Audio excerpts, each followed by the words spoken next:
Welcome to St Mary's as we prepare soon to celebrate the season of Lent. We're coming towards the end of this first part of ordinary time, and we'll soon be on the threshold of the season of Lent. This year, Lent's a season with a difference. Why should we say that? 2 years ago, as the pandemic started to emerge, we started Lent and found that we didn't really get to the end. Everything was closed by the time we reached Easter.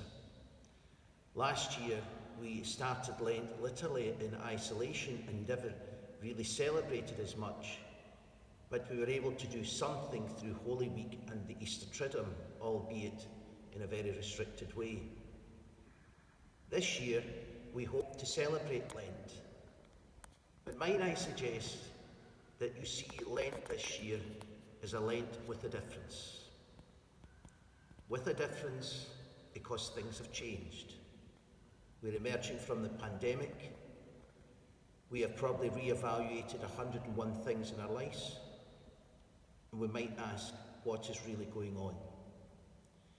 So a kind of backdrop to this reflection, I would like to take some words from this book by Richard Leonard, an Australian Jesuit, called What Does It All Mean?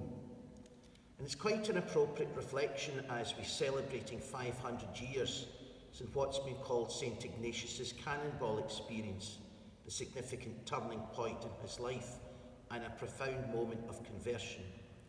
Some commentators have already suggested that Ignatius's cannonball experience is a bit like us emerging from the pandemic as the world, as people of faith, not realising that things are different, and Lent is different. So let us reflect on these words. The life of Ignatius appeals to anyone who has glimpsed a very dark place and has needed to find a way back from that abyss. His wisdom in regard to the careful discernment of spirits was won by staring down some very destructive demons indeed.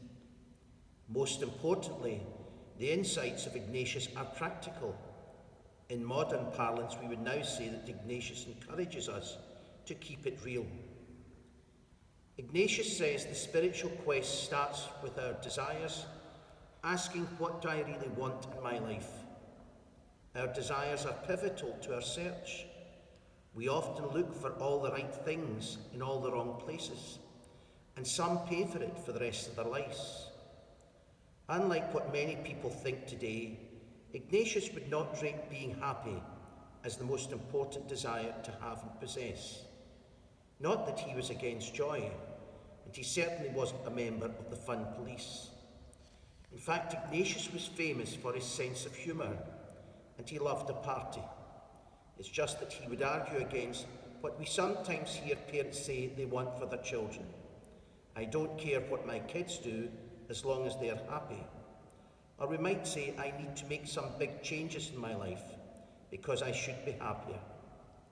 Maybe we need to make some big changes in our life, but not for the primary pursuit of happiness. In this world, eternal happiness is a myth. Ignatius knew that.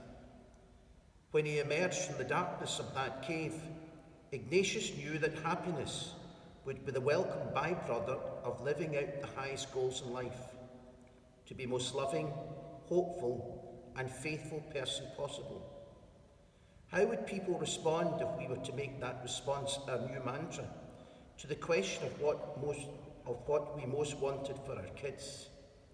I really just want them to be the most faithful, hopeful, and loving people they can be. As in everything important in their lives, our children and young adults would learn what this looks like from the adult role models around them. For the last 32 years of his life, Ignatius embodied Jesus' call to love God, his neighbour, and himself. He knew that learning from hard-won lessons, confronting tough moments, and embracing suffering were inescapable and important moments in coming to grips with our human condition. He also knew that when we try to do this on our own, we can be defeated by isolation and fear. That is why he put such store in the community of faith, the church, because he knew we needed each other and that God was found in the midst of companionship, of being friends in the Lord. Perhaps a lot to take in those words of Richard Leonard, but in some ways they're a very useful way for us to start this Lent. You can always instinctively react to, this is what I'm going to do for Lent, what I'm going to give up, or what I'm trying to do extra. But maybe this Lent, our backdrop is different. We are emerging from something we never thought we had to, a pandemic in modern society. And modern society has struggled with this because we are profoundly human. And there have been some very dark moments for people, indeed moments of isolation, when the message almost throughout the world was stay at home. You couldn't really meet people. You weren't in contact unless you did it virtually or through the phone or text message or whatever. The whole experience could be one of profound emptiness, loss, bereavement, isolation, dejection. Ignatius encourages, therefore, to start from this place.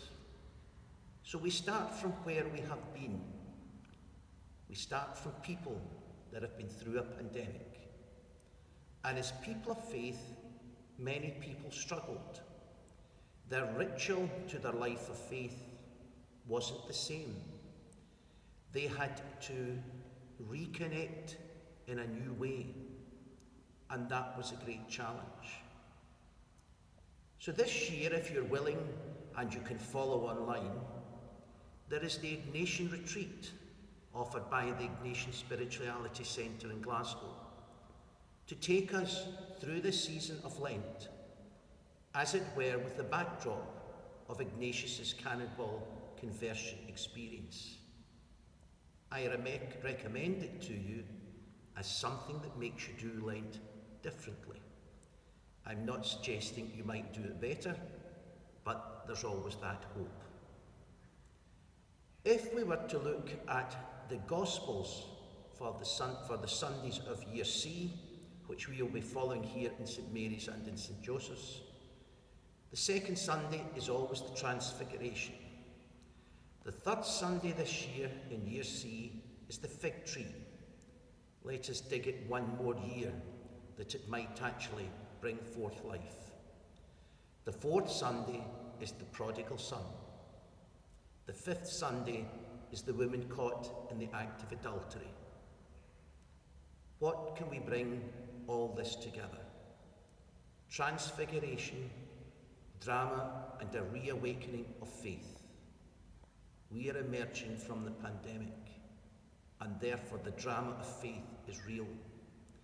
As you might connect, but maybe members of your family and friends who are on the fringes, or in the language that Pope Francis uses, on the peripheries of the church and of their faith. Maybe they too need to have something of Ignatius's Cannonball experience, to be caught up in the drama of faith which dares to speak to this world emerging from the pandemic. The fig tree, the parable of the prodigal son, the woman caught committing adultery. Restoration, reconciliation, renewal. Let's bring those three words together in the light of the pandemic. The pandemic, we now start again. We restore, but we're also going to have to build up. We have had to reconcile the challenges, personally, for humanity, the world. The challenges that have affected people emotionally, financially, spiritually, psychologically. There is much healing to be done in the church and in the world. And the woman, renewal. The pandemic now gives us an opportunity for renewal in our faith. A renewal in our faith of which we can see this season of Lent as a launch pad.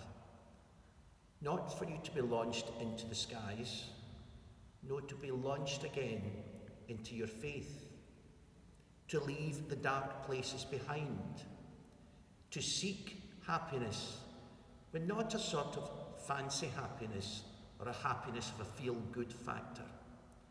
No, happiness, in fact, finds itself when we have a purpose and a meaning and a rootedness in God, and then we leave the dark place. And so we continue. We will continue to the season, to Easter, to Holy Week, and to the Easter Triduum.